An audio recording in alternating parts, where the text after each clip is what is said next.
You're listening to Trek FM. Want to join in the conversation and share your thoughts on this episode?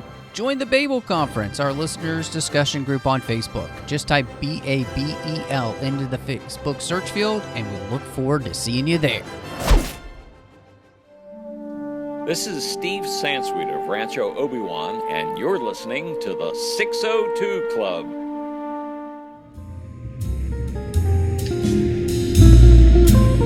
There was a little bar in Mill Valley where all the Starfleet trainees used to go. The 602 Club. You know it. I was there more times than I can remember. When Napoleon lay at Boulogne for a year with his flat-bottom boats and his grand army, he was told by someone, there are bitter weeds in England. There are certainly a great many more of them since the British Expeditionary Force returned. Sir, I have myself full confidence that if all do their duty, if nothing is neglected, and if the best arrangements are made, as they are being made, we shall prove ourselves once more able to defend our island home, to ride out the storm of war, and to outlive the menace of tyranny, if necessary for years, if necessary alone. At any rate, that is what we are going to try to do. That is the resolve of His Majesty's government, every man of them. That is the will of Parliament and the nation. The British Empire and the French Republic, linked together in their cause and in their need, will defend to the death their native soil, aiding each other like good comrades to the utmost of their strength. We shall go on to the end. We shall fight in France. We shall fight on the seas and oceans. We shall fight with growing confidence and growing strength in the air. We shall defend our island, whatever the cost may be. We shall fight on the beaches. We shall fight on the landing grounds. We shall fight in the fields and in the streets. We shall fight in the hills. We shall never surrender.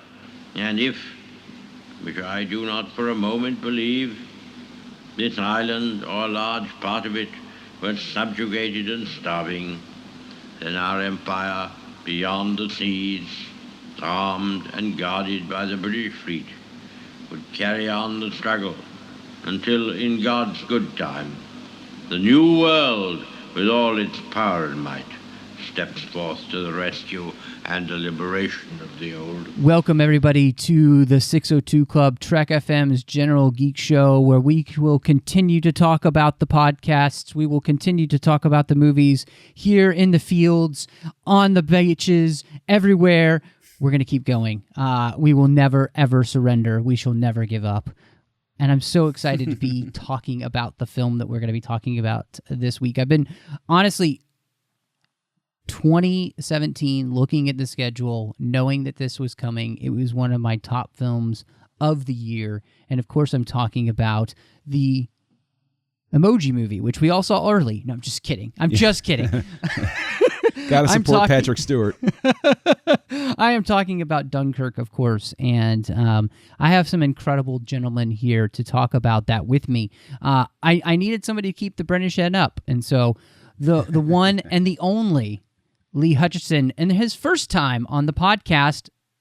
Welcome, man. Yeah, I mean, it's not really a watering hole if it doesn't have a Scot in it, so I feel like I'd properly endorse this as a viable pub now.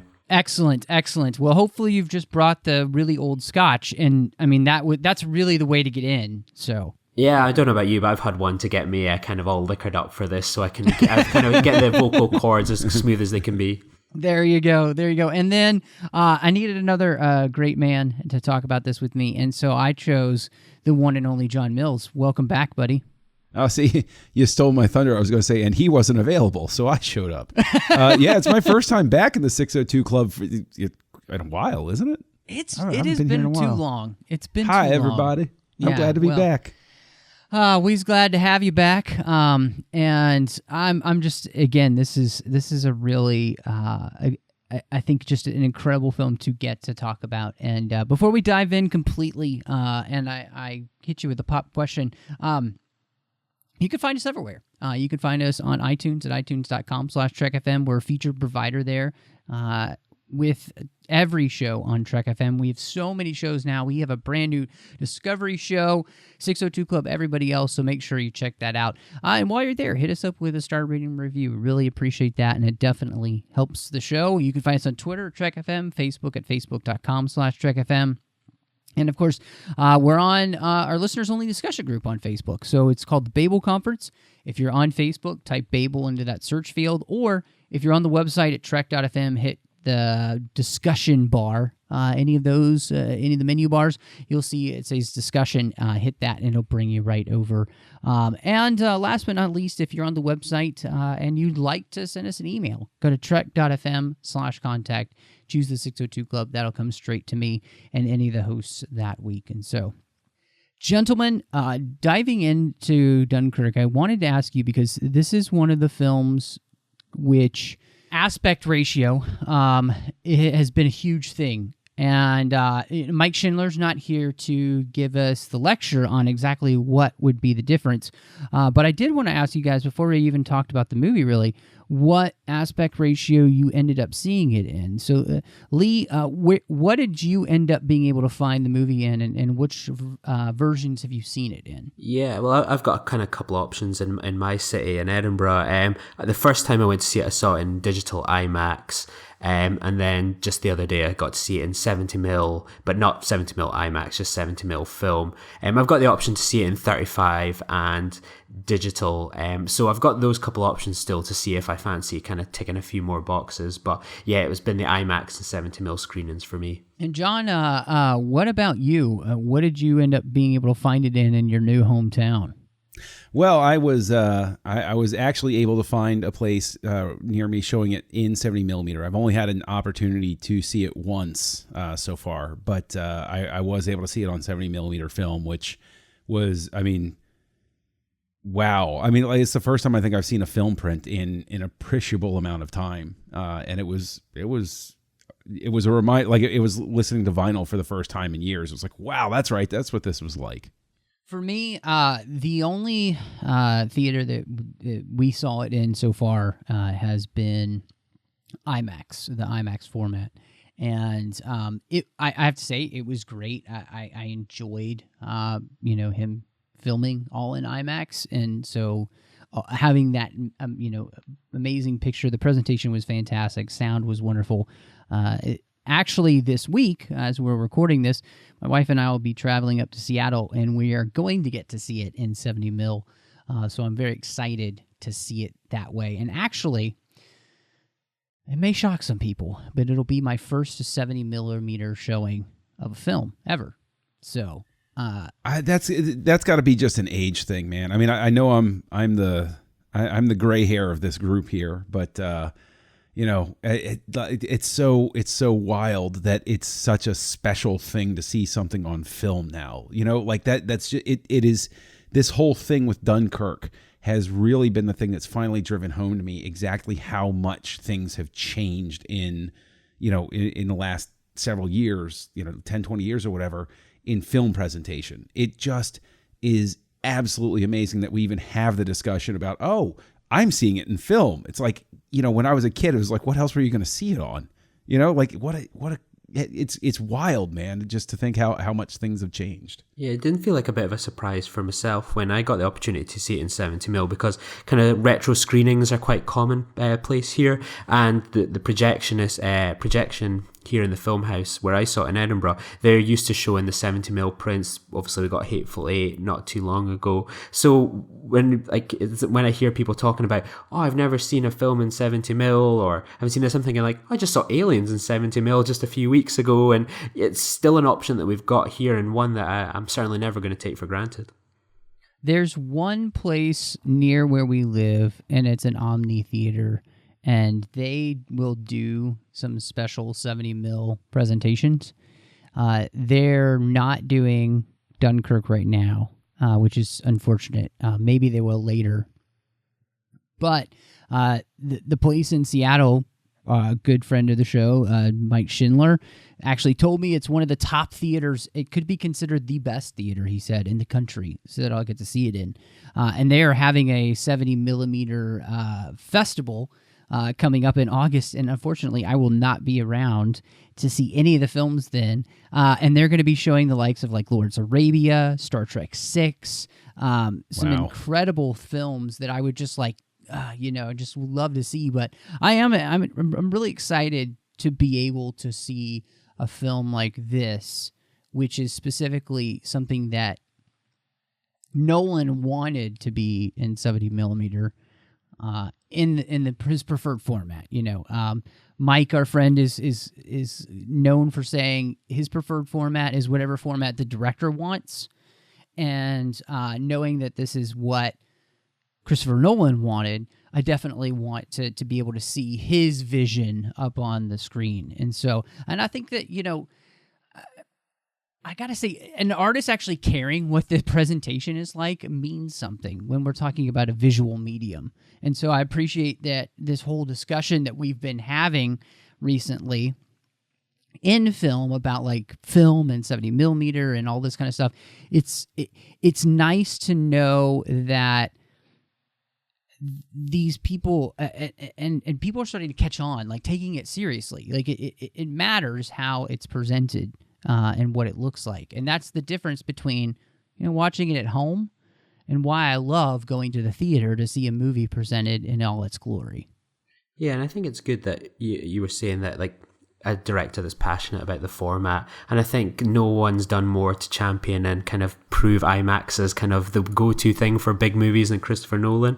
And then with like the 70 mil, for example, that this is what he's passionate about, and sadly too many projectionists have kind of been losing their jobs in recent years, or projection booths have been replaced with computers. So it's good to see him that he's really pushing both envelopes, the kind of the older traditional ones and the modern kind of technologies like the IMAX.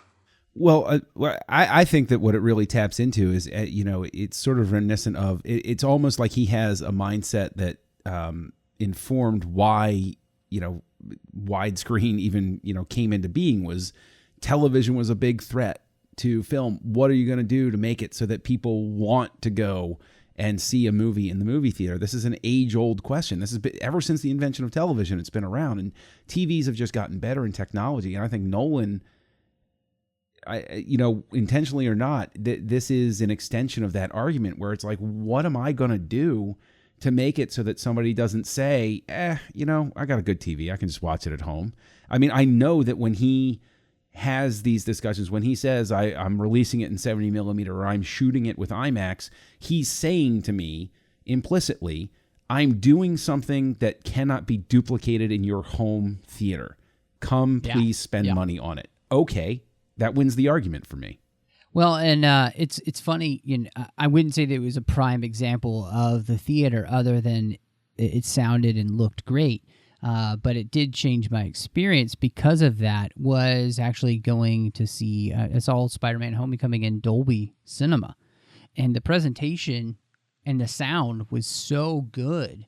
Like, I had such a great time watching the movie, and it's definitely one I can't get at my house. I mean, the seats literally shake, and it's not like a D-box experience, but the sound is just so reverberationally present in the theater that your seat shakes, when something awesome happens on screen, and it makes you feel so much more a part of the movie. And that experience is not something you can have at home. And so I think theaters, in a lot of ways, John, I consider it kind of what Lucas was always pushing theaters to do, which was about sound and about picture and all these things. And it's so important because it really does change the experience to make you want to get up off your couch to go sit in now a really comfy chair that's just as comfortable as your couch at the movie theater, that reclines in like 20 different ways with $30 popcorn, and not feel like you wasted your money.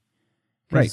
The at least the presentation is so good. I mean, if you're seeing the new Transformers movie, I can't help you with quality. But the thing is, what was funny to me was, and and I'm sure this speaks as much to it, is a film presentation is not going to be consistent. It's only going to be good as the equipment or the projectionist or the theater or that sort of thing. So there is variance in the presentation. That's inherent part of the process. You know, it's like the little pops and scratches on a record. You sacrifice, you know, that crystal clarity of a CD, but for a more dynamic range of, you know, what sounds can be captured and transmitted, et cetera, et cetera, et cetera.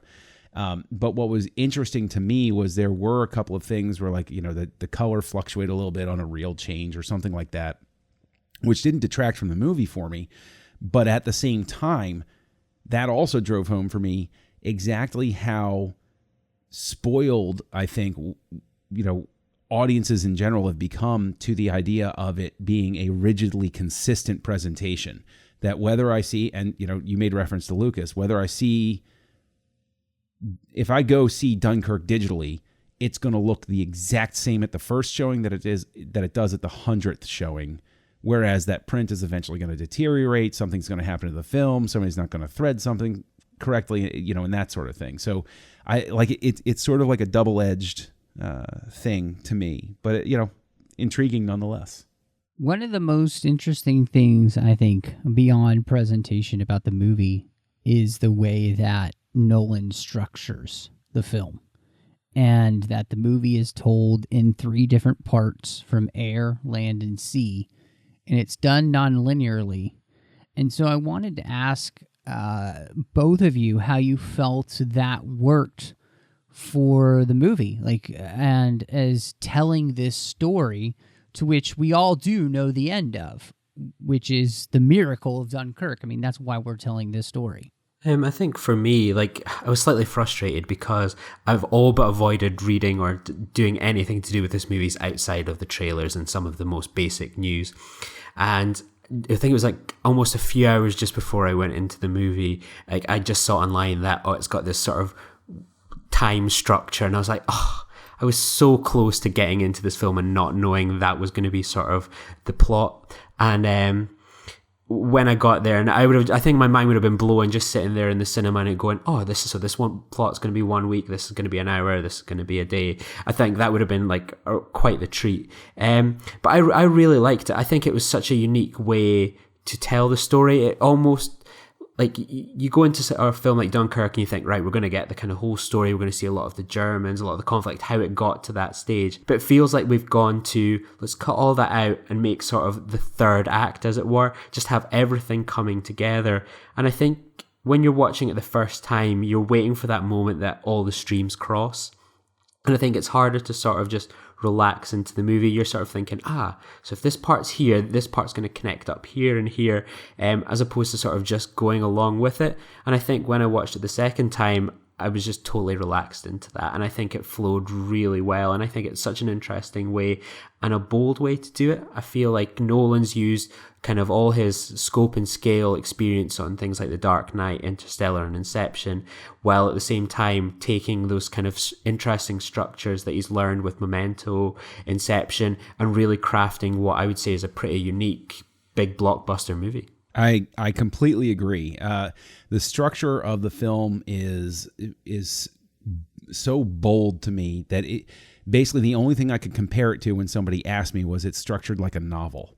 Like, it reminded me of reading something like The Perfect Storm or something like that, where you can jump back. I mean, in a sense, it's almost like Lord of the Rings, where, you know, you're going through the 6 books of Lord of the Rings, and in book 4, you have to go all the way back to what was going on in book 2, and or right after the beginning of book 3, because it's 2 divergent stories. But the way everything came together, to add on to what you said, Lee, is what I loved. There was one moment that I loved, and we're okay with talking about specific points, right? Yeah. Is what really made it jump out to me, and I know it's sort of a weird thing, but what really made it jump out to me was when his wingman went down and he saw the hand, and from Tom Hardy's perspective, he was like, oh, he's waving, okay, bye, I'll see you, you're okay. And then when we come back to it, we find out he's getting his hand through because he's like, oh my God, I'm going to drown and die. Please, somebody help me. And I think that is so it does so much to talk, because Nolan's obsession, I think, through all of his films is the power of perception. And to have an entire film that's structured on the idea of what your perception of things is so limited, and you have to move, like you have to move around in this nonlinear fashion to make sense of it. Like, I was energized watching it. I was, honestly, it has taken me days of just thinking about it constantly to actually realize how much I appreciated what he pulled off with the structure. And I just, now I'm desperate to get back to the theater to see it again, because I really want to see it again. I was talking about it with my wife after we saw the movie, and we were both commenting on how interesting it was that the trailer showed you exactly what this movie is like. And then the trailer had set the expectation that with the music and that kind of like that ticking, and that's what this whole movie is. You are on the edge of your seat, sometimes literally, with anticipation of how all this is going to fit together, because Nolan uses all of these things to craft this story that's being told from these different perspectives of the war. And I thought that was one of the things that, I mean, it's so smart. Obviously, the air, the land, the sea, having all that, like you were talking about, John, the perspective of the different people and how they view things and how that changes the moment you kind of turn the camera around almost to see it from, the other person's perspective and all that. And I just thought there's never a moment that it lets up, like even to the very end. There really isn't a moment that lets you breathe until the very end, and you're just like, by the time it's finally over. And I thought that was such a masterful display. Like you were talking about, Lee, Nolan has taken every ounce of his experience to put it all together into this one movie. And I honestly don't know if there is a better filmmaker out there than Chris Nolan. After seeing this film, I'm gonna just say that, and yeah, we can have the argument on the Babel Conference. You can hit me up on Twitter, Matt Rushing 2, and tell me how wrong I am, and how Spielberg's the greatest thing since individually lapped slices of cheese. But I just think that nobody crafts a movie like this anymore. Chris is the only one who seems to have the ability really to do that. I agree. I think that there is what's amazing about him. We're on first name basis, Chris. And yeah, well,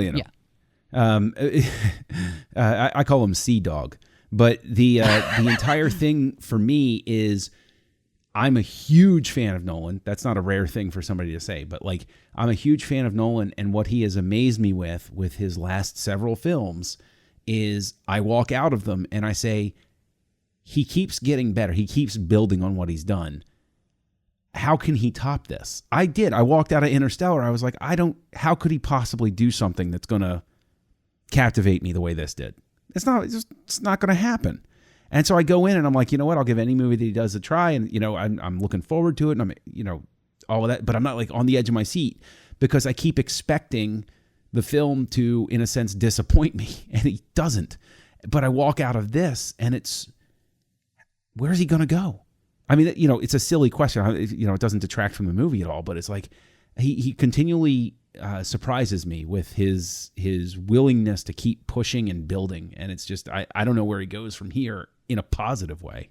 I think he treats the audience like complete grown-ups that I can imagine in probably 9/10 of every other summer movie this year. If someone went in, I want this sort of structured movie with 3 different time zones, all kind of running parallel to each other. A lot of them would turn around and go, oh, come on, the audience are idiots, just do something kind of conventional with that. Or why aren't we seeing the Germans? Or why is there so little dialogue? I can imagine those conversations in those studios. But with someone like Christopher Nolan, like you've got to give Warner Brothers so much credit. They just go, we trust you, off you go. And that's something that we see so little of. That I was thinking of when you were talking about, like, this is a guy that went, I want to film it this way and release it this way. Fine, off you go. So many filmmakers these days we hear going, well, I wasn't interested in 3D, but the studio said it to do it. And hey guys, it looks pretty good in the 3D. You should check it out. I couldn't imagine Nolan ever making that kind of point or comment. And I think he trusts his audience, the studios trust him, and it's just this amazing circle. And I think we all benefit from getting these brilliant original pieces of cinema. And I think that's something that you are hitting on, something, Lee, that I've been frustrated by watching certain filmmakers get hampered by the studio system. And it makes me wonder, what do certain movies look like if the studio doesn't step in to change them? I wonder that about Rogue One. Yes. I know what it would have been like if the studio hadn't hampered Snyder with Batman v Superman, because we got his longer version. So, I think there's something to be said for letting an artist make his art or her art, right? Right. Which wonderful to hear that Patty Jenkins, there's that. I think she said there are no cut scenes from Wonder Woman. Apparently, she got to do what she wanted to do, and the majority of the public love the movie. Across the board, it's at least a 3-star movie to everybody I've talked to. Right. And I think it's like, they're creative people. Let them make creative art, so it can challenge us and stretch us, and I think that's the thing. My wife did not know that this movie had a structure like this, and she said it took her a while to kind of figure out what was going on, but what she did, she really started to get into it. I knew going in, I read, like you, Lee, somewhere. I was staying away from most stuff. It just crossed whatever stream that I happened to accidentally look at, and saw that it had, a nonlinear structure. So I knew that going in. But it still kept me completely on the edge of my seat, and I think where Nolan wanted me emotionally. And I think that was something that was really interesting, is the way in which he uses the structure to make you emotionally invested, especially when there isn't a lot happening dialogue-wise. He doesn't really need a lot of dialogue because everybody he's cast is able to portray so well what's happening, and then he's using everything else that he's doing to let you know what you should be feeling and what the people that are on screen are feeling too. I think that gets back to what Lee was saying about Nolan treats the audience like adults. Nolan isn't babying anybody. We don't get some sort of cheap inserted scene, and this would be a studio inserted scene. Why don't we have somebody crying and throttling their buddy, saying, I could have done more, like something over the top, really, let's have that big emotional Oscar portrayal scene. He has the portrayal of people who are, honestly, just, they're just trying to survive. They're just trying to get out. And so there aren't going to be these moments where they're going to have the big, the big over the top speech that, submitted to the Academy or anything like that. It's just, this is what's happening. Go along, I think that, because we've mentioned a couple of times how there's not a reliance on dialogue. And I think that's, that's something where it's like, these are all guys, like they're not going to sit there like yakking it up or talk about the girl they want to go see when they get back home or how they miss their dad or something like that. They're just staring at the sea, and you can see in their eyes, how am I going to get back out there? How am I going to get home? Like, that's all they're consumed with. It's beautiful.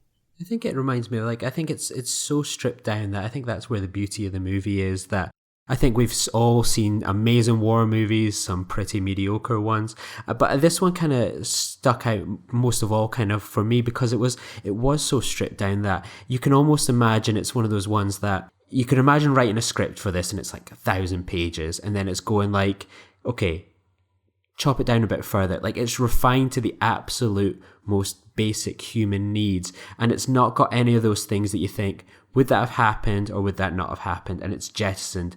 People making these big, powerful speeches, that probably would not have happened. I'm sure there was someone on that beach out of the 400,000 that would have done something like that. But for the majority, they would have just been people that were when I was watching it, almost looked like they were in a zombie-like state. And I think that takes a boldness going, there's a confidence in that going, this is what it would be like. This is what I want to portray. And I don't want to add on all the kind of the cliches and the stereotypes that come with war movies. And I think that I respect that so much. And I think Nolan, as an editor of his own scripts, I think has done an amazing job to get it to that level. There's a sense of like bleakness about the movie. And in the beach, in any of the scenes, there was this almost bleached-like quality to everything. So you kind of felt like all of the color was being sucked out of the world, like which gave you the feeling that all hope was kind of being slowly seeped out of the film. And it reminded me a lot, and a scene that really sticks with me from Band of Brothers. Where Neil McDonough's character is completely shell-shocked.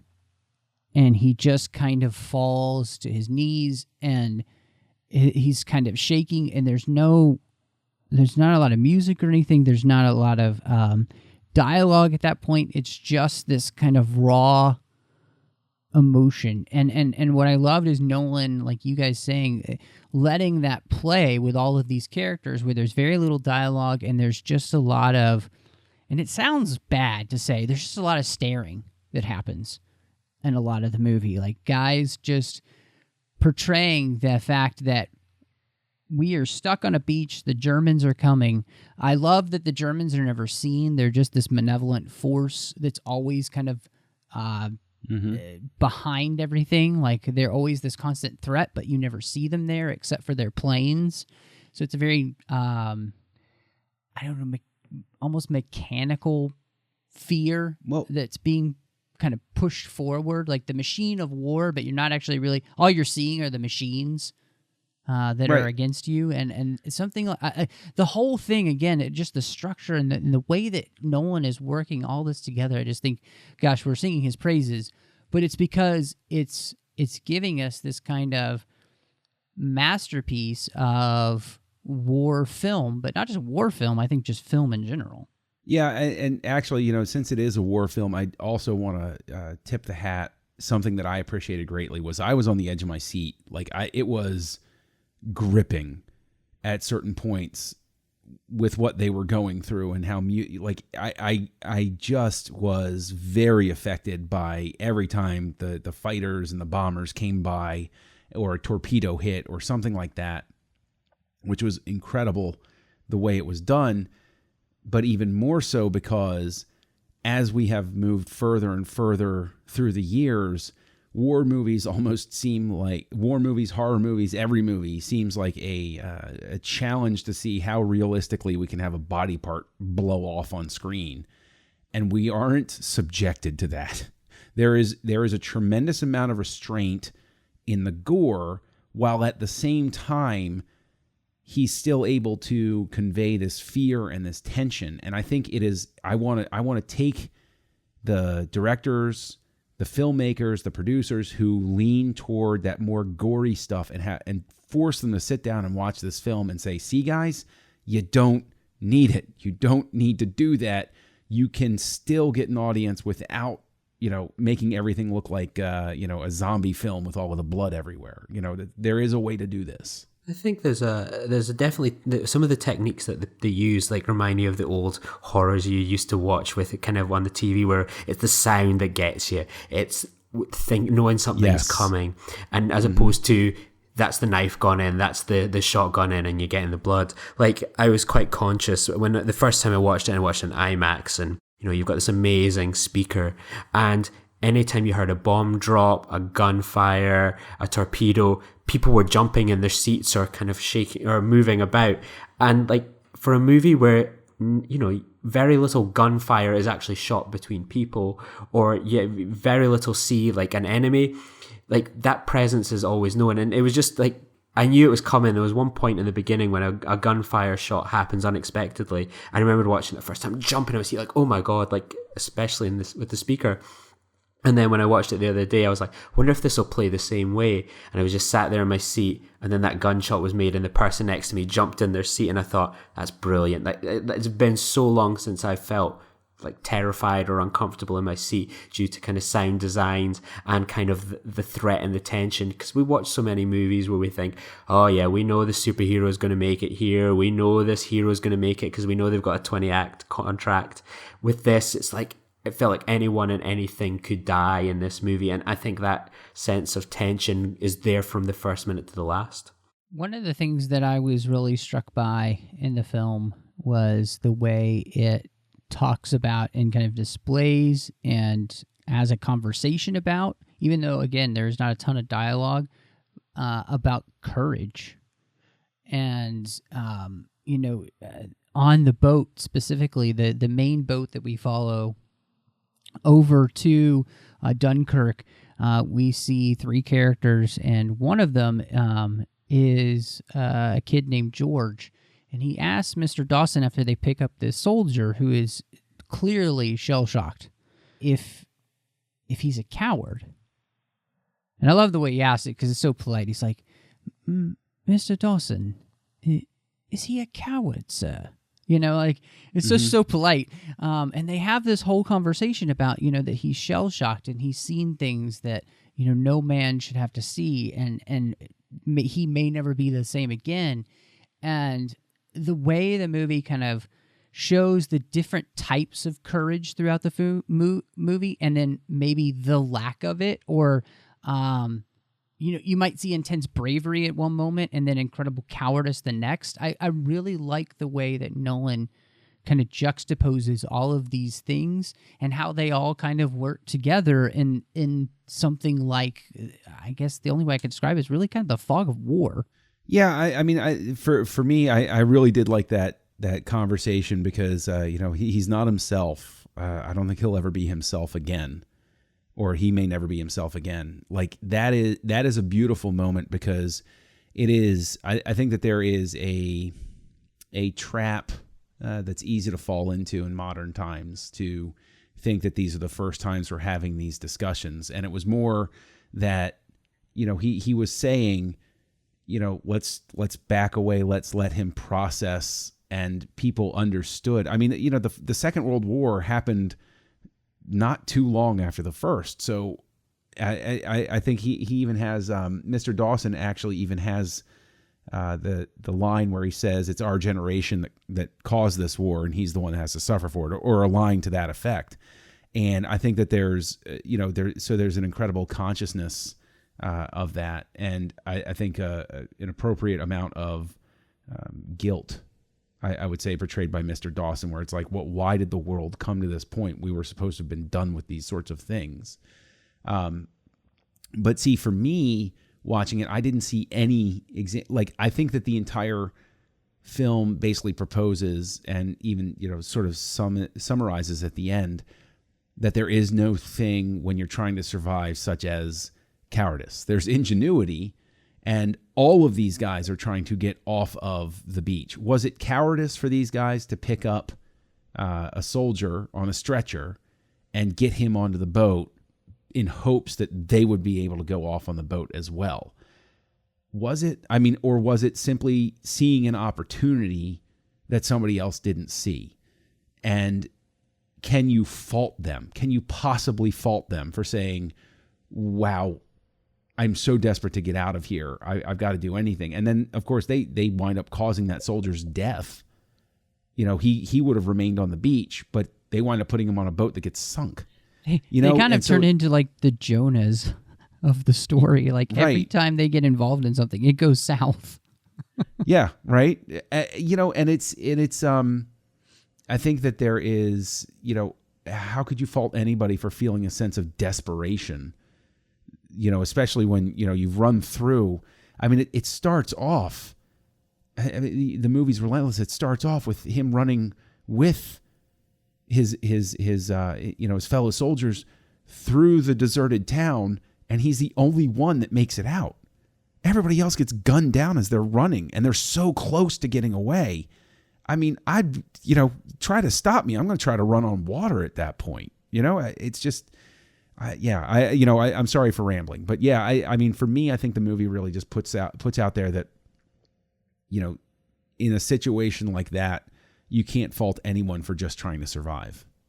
And I think there was a great line that it certainly resonated with me, and I think there's definitely an undercurrent, a lot of this in the movie, where when they try to give the shell-shocked soldier and Cillian Murphy's character is named on IMDb as the shivering soldier. So unlike other people, he doesn't quite have a name and title, but there was a bit where like they tried to give him the cup of tea and then he smacks it away, and then a few minutes later he turns around and went, go get him another cup of tea. And I just thought that is such a British attitude to, okay, this guy's in a bit of a panic, what can we do here?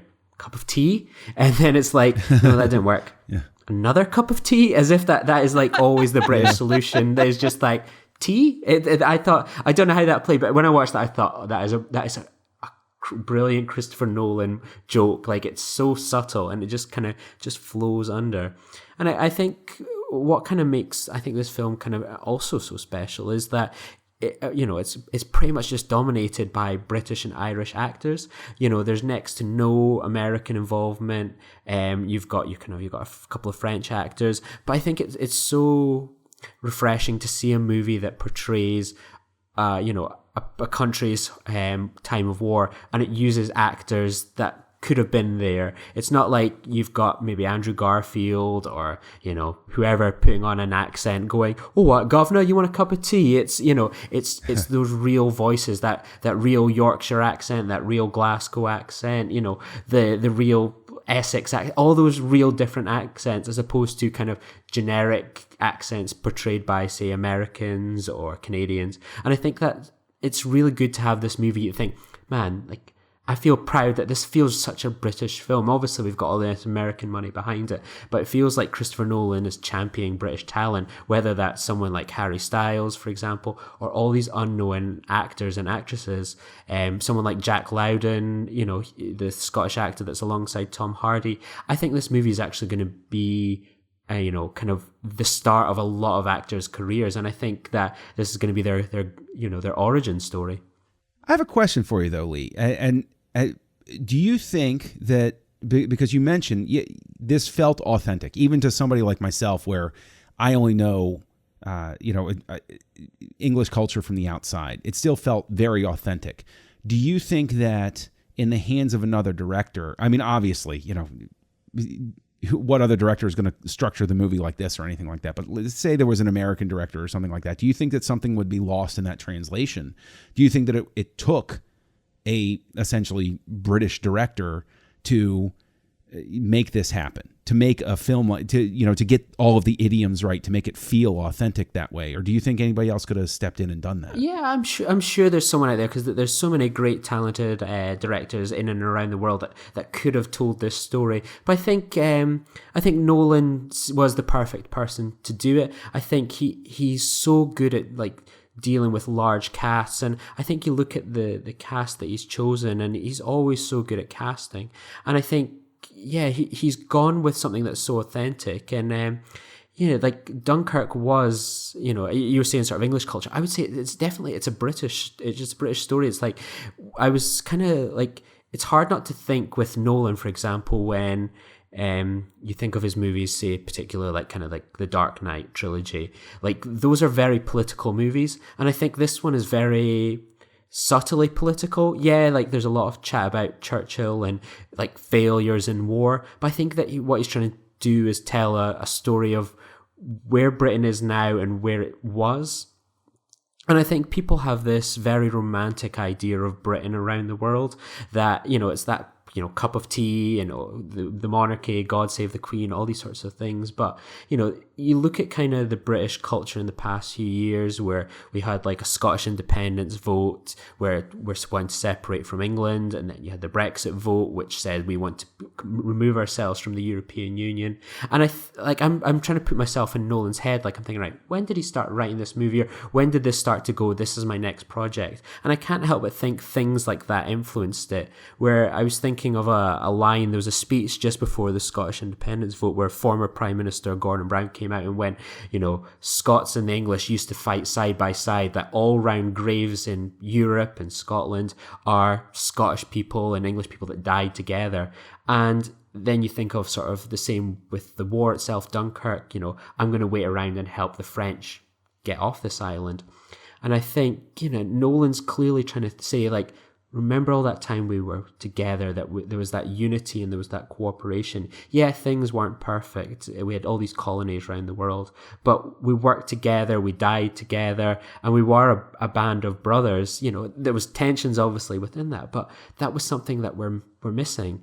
And I think if this was any other filmmaker and this movie, say this movie was said directed by Zack Snyder or Catherine Bigelow, and this was the exact same movie, I wouldn't think those things were present. But because it's Christopher Nolan, I'm thinking there's a lot more going on here than is just portrayed. And I think that there's definitely sort of messages there about Scottish independence and Brexit that Nolan's trying to say about getting back to those values that we had, getting back to that cooperation, our allies, and thinking about kind of beyond ourselves. And I think he's trying to nail that, and hopefully it's come across well. I was just thinking, that obviously you should have just had Michael Bay do it, and the Transformers would have saved them all, and it would have been fine. So, the thing that I was thinking about watching this, and I really loved. This is something that I've been seeing in movies recently about this whole idea where we are in this together, and we're kind of, as John, you were talking about the idea of the courageous thing to say. It's our fault, Mr. Dawson talking about this idea of where the world was. And he has a line in there about, we send our sons to war, but we're not allowed to go.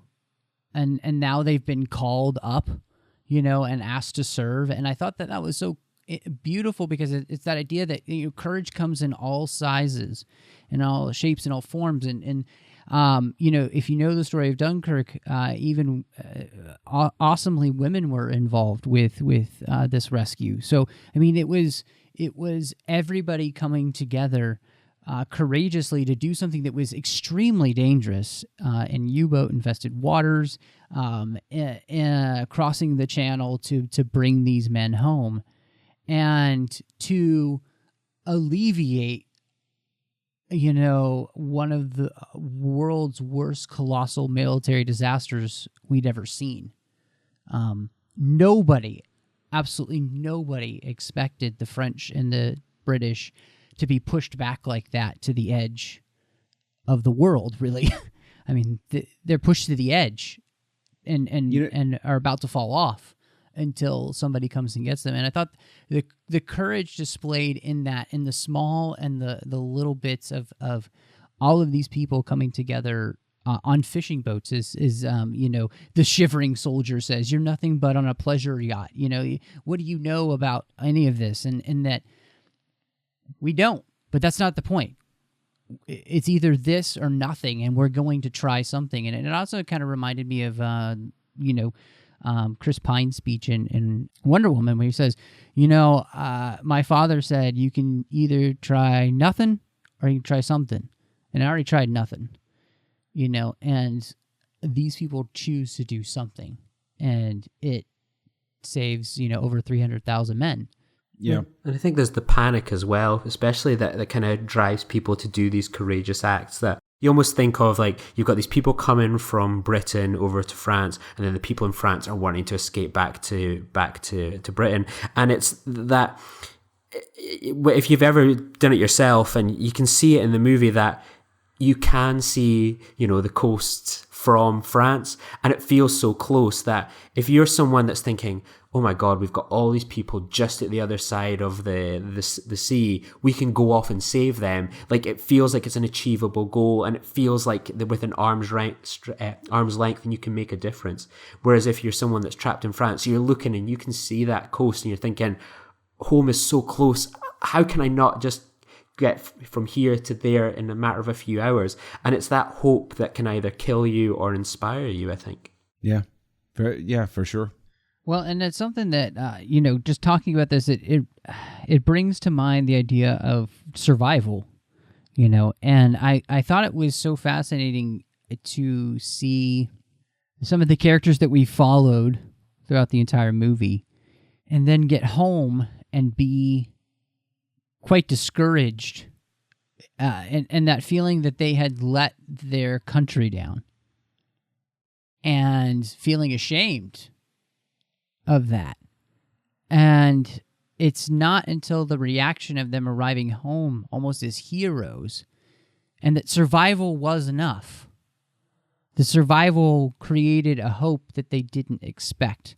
And I thought that was a really beautiful thing. And I think it's part of Nolan, especially if you, Interstellar, where I think it's the most pointed thing, which is survival. It is all about the human proclivity for survival. And that sometimes that is enough to spark hope. And I loved that when they were not expecting to be treated as heroes when they got home. And yet, as they pull into that station and the guy gives them some beers and they're reading, what Churchill said on the radio, and it changes the whole perspective again that they have about what's just happened and what they've been a part of. Yeah. I mean, there are so many stories in so many different wars where if it had worked out the way everybody like if Dunkirk had worked out the way that they thought, did it mean that they were, that the rest of the world was doomed and Hitler was unstoppable and those sorts of things? I think that the victories like this, I think that what people are celebrating to tie into, what you're saying about survival is the act of survival. Yes, you're right. Gives hope. The fact that you made it out of the tough situation, it's the continual battle every day of, I just got to put one foot in front of the other. It's the motto of, Alcoholics Anonymous, one day at a time. You just put one foot in front of the other. And I think that survival does speak to that. Everybody was happy with them and welcoming them home because the mere act of survival, like you said, gave hope. It proved that there was not an end around the corner, that you could keep going, that you could find a way.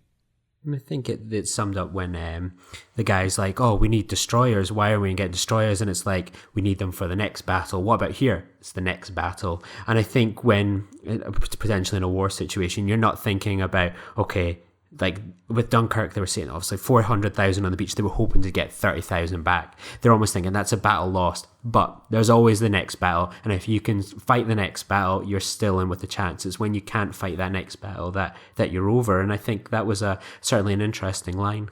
Yeah, no, I thought that was something that was fascinating to see, and I think there's a resolve that you see, obviously, with the British people in this film, of that as that commander, Bolton, is talking about, we get as many minutes off as we can, and then we keep fighting, because his colonel asks him, well, are they going to be talking terms? Like, are we talking about, how we come to terms with Hitler at this point? No, we're like you said, Lee, we're looking towards the next battle, and so we have to survive this one somehow. And I think what was so beautiful and incredible about this story, and what makes it kind of that miracle, is this idea of these. Stephen Ambrosa is an American historian and wrote a book called Citizen Soldiers, which I really liked. And it was all about how the normal, everyday recruits for the Army for World War II are the ones who are so responsible for helping us win the war. But I brought that idea over because that's exactly what these everyday men and women whose sons are the ones at war, or maybe have already been lost at war, like Mr. Dawson, they become the soldiers who, they become the sailors who go to save the men who are out there trying to save them, And I just loved that idea that wars aren't just won by the soldiers there, they're won by everybody at home doing everything that's possible. And here it literally meant that they had to go and risk their lives to make sure that happened. And it was just kind of, I think it was just something really beautiful in that picture, that salvation would come from fishermen. Yeah, well, nice. Yeah, no, that's actually that's eloquent. I like that. But the thing that I think also ties into that, getting back to what you were saying, survival, and then you made the reference to Interstellar. Interstellar has this thing where, and there were some people who, I guess, didn't care for the metaphor, but they said, love is the most powerful driving force. And that ties into survival in the sense that, to speak of the citizen soldier, it's sometimes not enough to fight for an ideal. So I'll sort of pair up Dunkirk with Saving Private Ryan at that point, where, you have your ideals. Yes, you want to save the world. You want to do these things, but you got to have something at home that you're fighting to get back to. That's going to keep you alive. That's going to keep you driving. That's going to make you want to survive, to give the hope to, so it's all a part of that chain. And I think that is what drives the citizen soldier, is their dedication isn't just to the uniform or the country or to the cause. It's to the fact that they want to get home, that there's somebody they love at home that they want to get back to.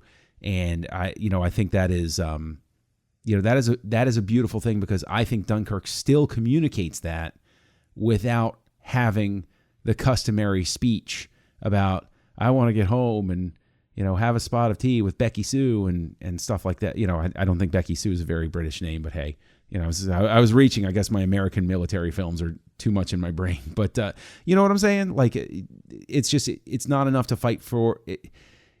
Fighting for the cause will get you out there. Fighting for what you have at home will make you fight harder to survive, to get back. Yeah, absolutely. Like, you think of that, like, it's always one of those things, like you always look at the video footage of the time, and kind of so much of the bravado of people that signing up for war to, defend Queen and country, in particular World War One. And then when you get there and the reality sets in of, trench foot, cold, starvation, when you're out there fighting, you're not thinking, I want to slog it to the Germans or the Jerrys, as they call them. You're not thinking of those things. You're thinking like, I'm going to kill people. I'm going to do my best to survive. And I get home to be with my family. You're not sort of thinking like, I want to just kill these people. I'm sure there are people there, but you're thinking that, like, that's your sole determination. It's kill or be killed. It's survive or die. And it's those base instincts that have kicked in, as opposed to some sort of big patriotic decision that's got you there fighting on the beaches and fighting in the air, I think. And I think it becomes something much more basic, which is fighting for each other. It's not just the patriotic thing of like, we're defending the British Empire. It's fighting for who's standing next to me. I'm fighting, for who lives across the street from me. So all those people that went on their boats, they may or may not have people in the war, but by God, they probably knew somebody who had somebody in the war. And so it becomes about something so much greater than just some sort of like false sense of patriotism. It really becomes something so much closer and deeper. And I think that's the thing that we kind of see throughout that part of the film. And I think that there is actually a very great moment that speaks to what you're talking about, Matt, where Kenneth Branagh, the ships are coming in, and he calls out, I think, his neighbor, like the area that he grew up in or whatever. And somebody said, yeah. And he's like, oh, good. Like, you see that right there in that moment of, it literally is home came across for us. And I think that speaks to exactly what we're talking about here, that like, my neighborhood, my state, my province, whatever, whatever the situation, I know these people because that's where I'm from. One of the things I wanted to ask you guys about the movie before we kind of wrap up with some ratings was the idea of sound and picture, because obviously we talked about at the beginning where the aspect ratio is so important.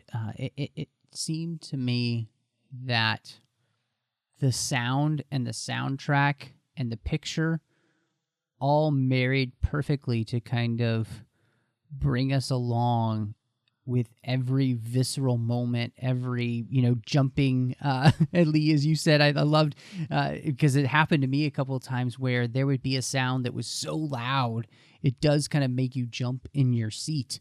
And it just felt like a filmmaker taking full advantage of every single resource that he has available to him with those different things to put you in the position of the air, land, and sea. Because as we talked about at the beginning with that different structure, it felt as though I was there in the plane because of the sound and the expansive picture. It felt like I was in that cramped boat, it felt like I was on the beach that just seemed to go on forever and had no end because of the way that he's used everything to his advantage. I think that's the joy of Nolan, is that, I mean, I'm someone I've been lucky. I followed his career all but from the start. I remember I think I was one of the only people that went to see Insomnia in the cinema, and like I've watched him like in my adult life like progress and grow as a filmmaker, and he strikes me as someone that like got rich and decided to just work on passion projects with this money that he's got, that with the Batman Begins that he struck gold, and now he's someone that can have as much resources as he wants, and he uses that to like craft movies and stories that he wants to make. And the one thing I think that sums up the sound for me that makes it such a unique Christopher Nolan movie is that it's like when people make movies that you try and have as much say as possible over them, and with the soundtrack, for example, that ticking clock that is the undercurrent of the movie, that's the pocket watch that we all see Christopher Nolan holding on to when we see those pictures of him. And it's that kind of auteur filmmaking where I think like he's infusing every single bit, including the sound. And I just cannot look at that picture of him with his little pocket watch without thinking of, that's the soundtrack to Dunkirk now. And I think that's such an amazing little touch, and it just sums up Christopher Nolan and sound design for me. I think that I agree with everything you guys have said. And the only thing that I will add on to that is that Hans Zimmer, I think, is a fantastic composer. He has some scores where I'm kind of like, it's okay. But I think that Zimmer and Nolan pair together so well. Like this score is so perfect for this. It's like when, Lucas or Spielberg strike gold with Williams. There's just some sort of communication that happens. And I think the score layers on top of everything else. And then, just with the sound design, Nolan has always been so good about it. And just, one last comment about, we already talked about the gunshots and the jumping in the seat. When they were in that boat that the Germans were using for target practice, not a single shot went off where I wasn't jumping, where I was like, stop it. And it really did so well to communicate why these guys were freaking, not just the bullet coming through, but suddenly it's, oh God, it's a machine gun now, it's so masterfully done.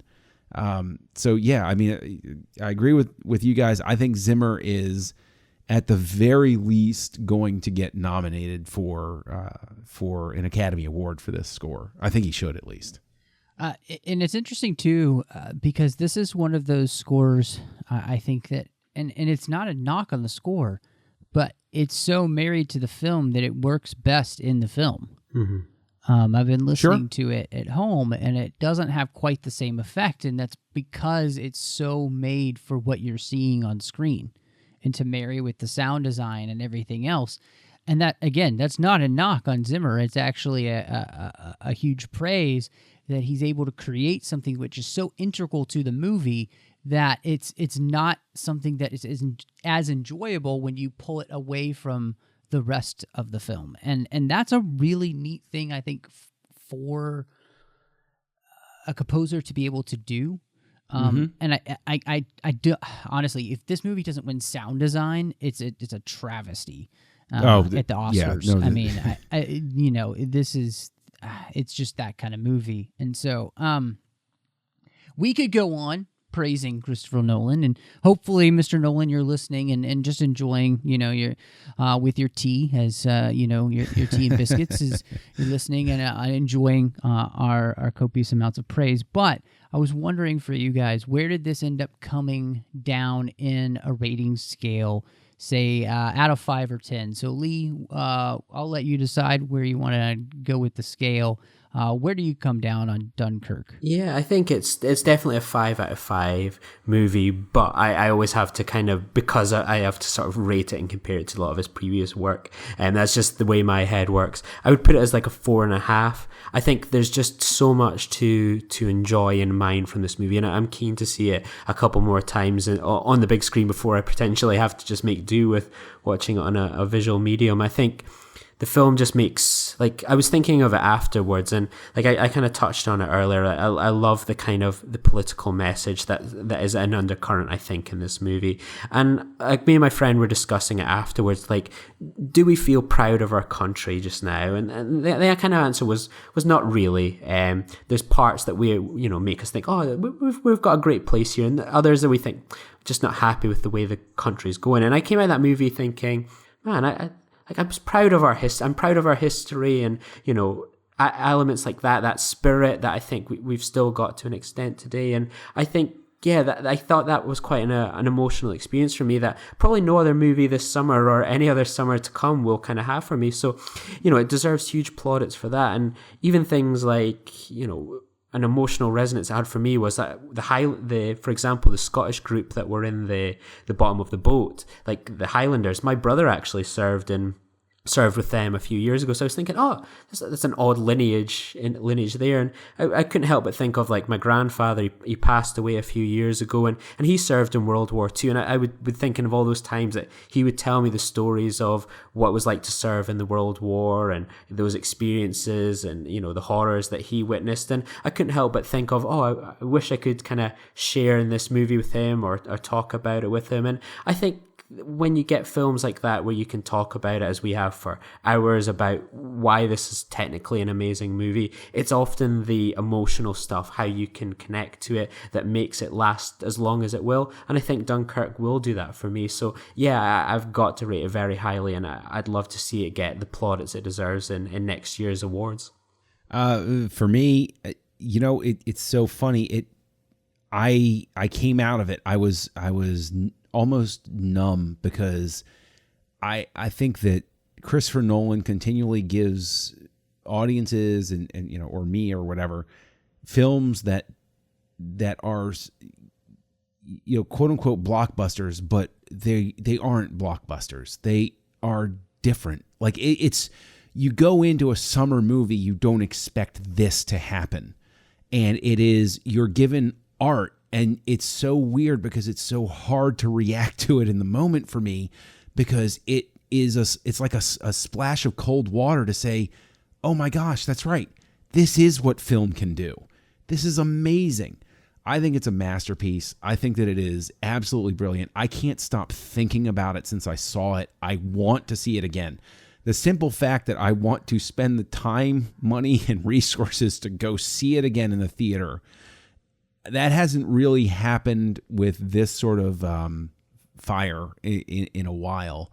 And I think that, Lee, to speak to your point about I wish I had my grandfather around. My grandfather fought in Burma in World War II. He didn't see his son, I think, except for, let's put it this way. That time of his life was such that I never heard any direct stories about what went on. And my dad, his own son, didn't really know about it. But there's one thing, and if you'll permit me to share, is he would go to the American Legion stuff, and he would go to the events, and there was one song, and I think it was a carryover from World War I, but it was the song was My Buddy. And according to my dad, they would go there as a family of the American Legion. They would go to the event. And when they would play this song, my grampy, who was a very, very locked down guy, not very openly emotional type of guy, he would stand up and he would walk out of the room and he wouldn't come back in until the song stopped playing.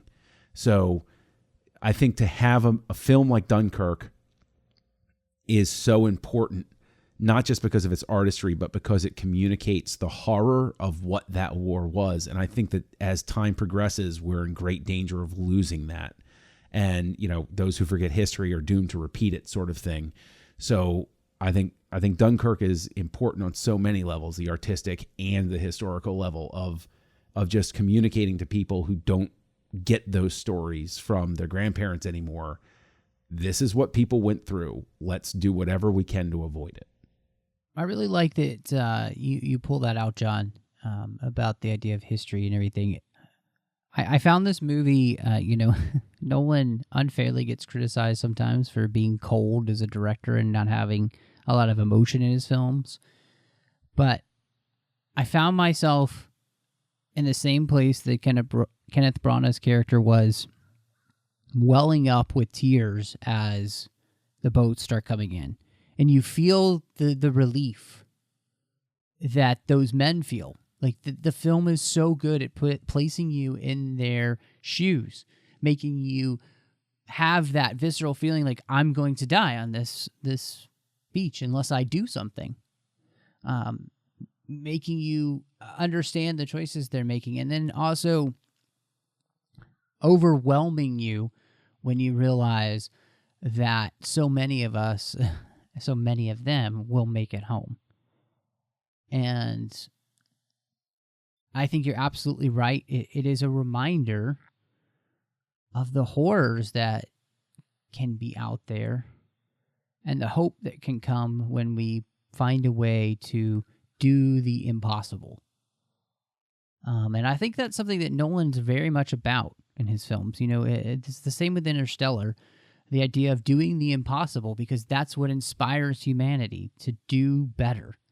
And it's usually when we stop looking at ourselves and start looking beyond ourselves to what's out there, and I think it's a beautiful picture because these people stopped looking at themselves, got in a boat to go save people who needed them, and this is an incredible movie, and that's putting it mildly. And I'm right there with you, Lee. This is just a 5 out of 5. It's an incredible experience, and I encourage everybody to go see it. And I think it's an important experience, as you were saying, John. So don't miss Dunkirk. And if for some reason you're listening to this and you haven't seen it yet, still go see it, because this is also a movie, as we talked about, that deserves to be seen in the film format on screen, the big screen. So thank you guys. I really appreciate the fact that we got to talk through this one, and it's just so beautiful to have a film with this kind of richness about the craft, not just the story, but just the craft that we're getting to talk about is phenomenal. And so thank you, Chris Nolan, for that too. We really appreciate that. And like I said, you can find us everywhere. Anywhere you get your podcasts, you can find the 602 Club. I really want to say thank you to our associate producers through Patreon, Ken Tripp and Davis Grayson, and they've been supporting the 602 Club for a long time, but also the entire network. And we have a huge network. We have so many different shows. We just came out with a brand new show, The Edge, for the Discovery series. So we need your help to make sure that the content keeps coming to you each and every week. And in fact, we do this, for free. And we do it because we love it, and we love providing you incredible content, but that doesn't mean it is free to do. So go to patreon.com/trekfm, and you can see how you can be part of the team. Every little bit helps, so make sure you just go over there and see how you can help us out, and keep this content coming to you ad-free, and just something that you can enjoy.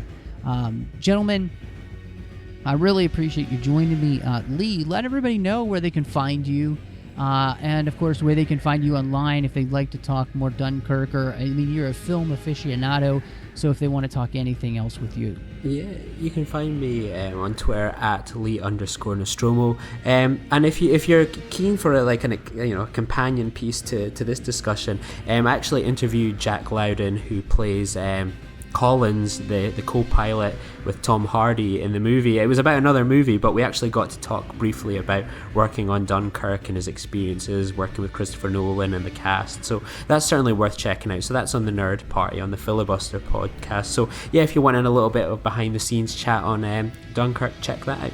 And John, always great to have you back. Hopefully your seat has finally got its print back in it now by the time we finish this episode. And let everybody know where they can find you. Oh, I'm Kessel Junkie online as always. You can also find me co-hosting Words with Nerds with my pal Craig, which is sort of a zany comedy geeky show that we have going on. You can find me co-hosting over on the Nerd Party Network, Great Shot Kid with Mike Schindler. Actually, he is a lot of fun, and we look at the ins and outs of Star Wars inspiration and creators and different topics with that.